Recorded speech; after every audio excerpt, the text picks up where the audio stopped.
IPL 2024లో భాగంగా కోల్కతా వేదికగా KKR, RR జట్ల మధ్య జరిగిన మ్యాచ్ ఫినాలే మ్యాచ్ను తలపించింది. చివరి ఓవర్ చివరి బంతి వరకు ఉత్కంఠభరితంగా జరిగిన ఈ మ్యాచ్లో బట్లర్ ఒత్తిడి సమయంలో ఆడిన అద్భుత బ్యాటింగ్ పుణ్యమా అని కేకేఆర్పై ఆర్ఆర్ 2 వికెట్ల తేడాతో సంచలన విజయాన్ని నమోదు చేసింది. గెలవాల్సిన మ్యాచ్లో ఓడిపోవడంతో, అది సొంత మైదానంలో ఓడిపోవడంతో కేకేఆర్ జట్టుకు గుండె జారిపోయింది. ఈ మ్యాచ్లో కేకేఆర్ ఓడిపోవడంపై ఆ జట్టు మెంటర్ గంభీర్ మ్యాచ్ అనంతరం కొద్దిగా గరంగరంగా కనబడ్డాడు. ఆటగాళ్లు మంచి ప్రదర్శన చేస్తే అభినందించే గంభీర్ తప్పులు చేస్తే మందలిస్తాడు. తన అసహనాన్ని పబ్లిక్గానే ప్రదర్శిస్తూ ఉంటాడు. గెలవాల్సిన మ్యాచ్లో ఆటగాళ్లు చేసిన పొరపాట్లపై నిరాశ చెందుతూ అసహనాన్ని వ్యక్తం చేశాడు. కేకేఆర్లో నరేన్ తప్ప మిగతా బ్యాట్స్మెన్ ఎవరూ కూడా కనీస స్థాయి ఆట తీరు ప్రదర్శించకపోవడంపై ఆవేదన చెందాడు. అదే సమయంలో కీలక సమయంలో కేకేఆర్ బౌలర్లు డెత్ ఓవర్లలో ఇంత దారుణంగా బౌలింగ్ చేయడాన్ని అసలు జీర్ణించుకోలేకపోతున్నాడు. అందుకే మ్యాచ్ అయిన తర్వాత గంభీర్ కొద్దిగా గంభీరంగా కనబడుతూ తన ఆవేదనను, కోపాన్ని అణుచుకునే ప్రయత్నం చేశాడు.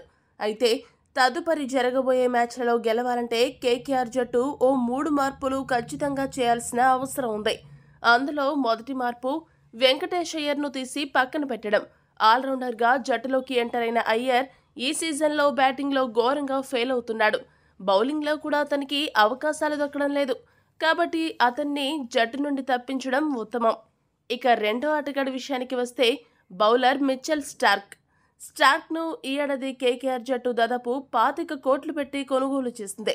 కానీ అతడు మాత్రం ఈ సీజన్లో భారీగా పరుగులు సమర్పించుకుంటూ అంత ప్రభావవంతంగా బౌలింగ్ అయితే చేయడం లేదు.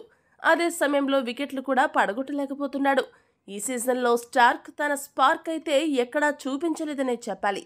దీంతో అతనికి తదుపరి మ్యాచ్లో విశ్రాంతినిచ్చి ఆ స్థానంలో వేరే ఆటగాడిని తీసుకుంటే కేకేఆర్కు మంచి జరిగే అవకాశం ఉంది. ఇక మూడవ ఆటగాడు వైభవ్ అరోరా.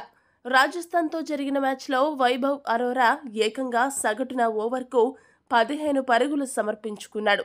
గత మ్యాచ్లో కూడా ధారాళంగా పరుగులు ఇచ్చుకున్నాడు.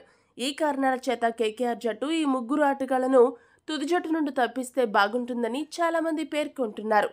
ఈ వీడియో కనుక మీకు నచ్చినట్టయితే లైక్, షేర్, కామెంట్ చేయండి. మరిన్ని స్పోర్ట్స్ అప్డేట్స్ కోసం మా ఛానల్ని సబ్స్క్రైబ్ చేసుకోండి.